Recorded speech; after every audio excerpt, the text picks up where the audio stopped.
نظر ڈالیں گے کھیلوں کے میدان کی طرف۔ PSL 7 میں آج ایک ہی میچ شیڈیول ہے۔ سنسنی خیز مقابلوں کے بعد شکست سے دوچار کوئٹہ گلیڈی ایٹرز اور اسلام آباد یونائیٹڈ کی ٹیم میں مد مقابل ہوں گی۔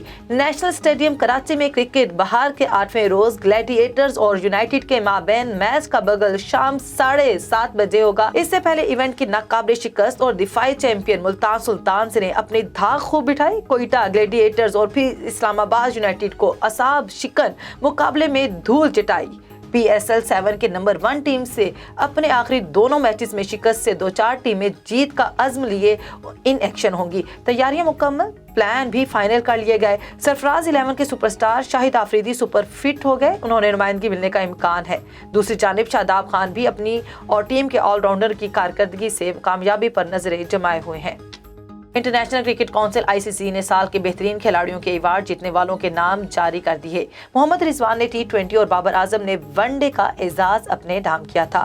ICC کے مطابق قومی کھلاڑی محمد رضوان سال کے بہترین کرکٹر بنے تھے، جنہوں نے 29 میچز میں 73.66 کی اوسطن سے 1326 رن جوڑے تھے۔ صرف اتنا ہی نہیں بلکہ وکٹ کے پیچھے 24 بلے بازوں کی اننگز کا بھی خاتمہ کیا تھا۔ ایمرجنگ پلیئر میں پاکستان کی فاطمہ ثنا فاتح رہی تھی۔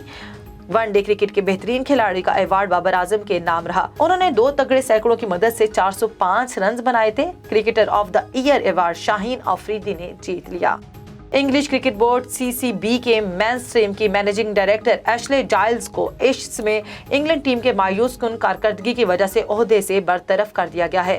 انگلش کرکٹ بورڈ کے مطابق ایشلے جائلز کی جگہ اینڈریو آسٹریس عارضی طور پر ذمہ داریاں سنبھالیں گے، جبکہ جائلز کے مستقل متبادل کی تلاش شروع کر دی گئی ہے۔